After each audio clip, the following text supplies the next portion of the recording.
All right, so we have it back together.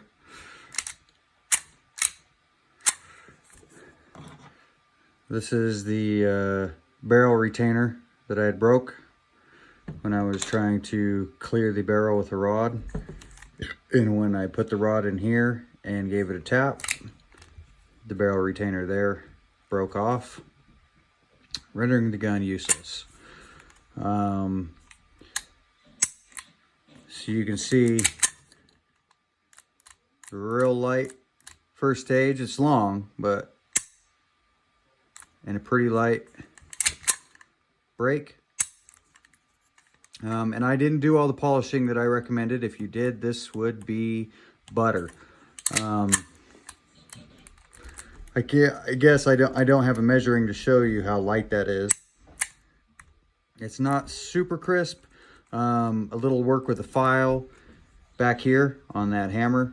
A little work with the file, making the edges sharper and polishing them, which I did not do. I just was trying to fix the darn thing.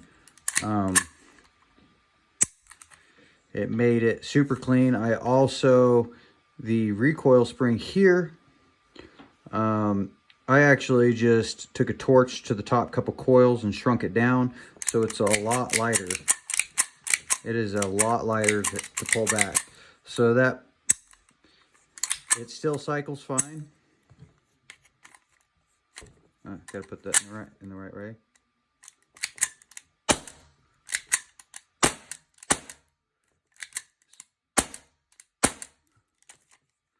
Still cycles fine. I did make this hammer hit a little bit harder, and it works beautifully. There's a few things in working with this that I think Umarex most definitely could have done better, including the safety spring. That's pretty weak. If you've ever had any certain feeling about how the safety works on this thing, there's a reason. But there, it's done. So the next thing to do is we talk about the mag and the valve in it. Obviously, I'm going to go ahead and have my fun with the CO2 that I put in there before I get into that.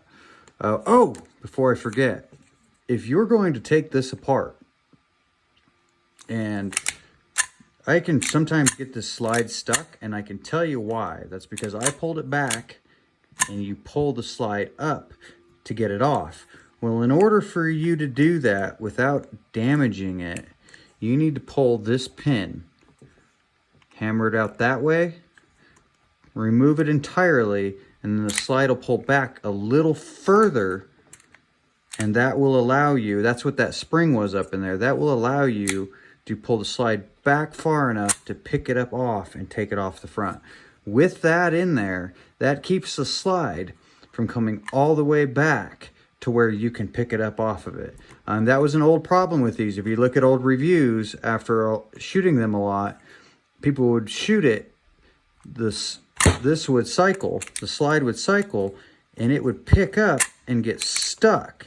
So it appears that they took care of that with a small design change up here with this spring and the plate and just, you know, the shelves in here on the slide and the way it was put together. They took care of that issue. So if you want to take this off, you want to use a punch and a hammer and press out that pin, pull it all the way out. I haven't pressed it all the way back in yet. Pull it all the way out. And then at that point, this slide will go back further than that. And then you can pick it up from the back and it will come off the front. But yep, that is my 3D printed barrel support, and it is back together, and the trigger feels so amazing compared to how it did. I don't know why companies who manufacture things like this can't take the extra time to make them work this way from the start.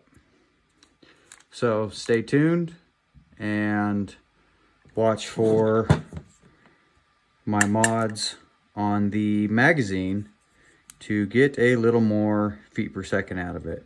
This will be, everything I've done here is applicable, or likely similarly applicable to their paintball markers. So keep that in mind. Again, this is for educational purposes. If you do any of this stuff, you do it at your own risk. I'm not held responsible for anything you do. And besides that, if you take apart your gun, there's a chance that you will not get it back together working properly. You must have some sort of mechanical ability and understanding of how things work.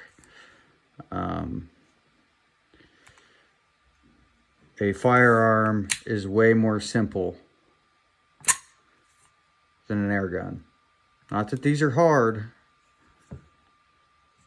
but also at the same time, if you're not the type that works on your car or takes care of your own repairs, this is not something you should do. Stay tuned for the mag modification.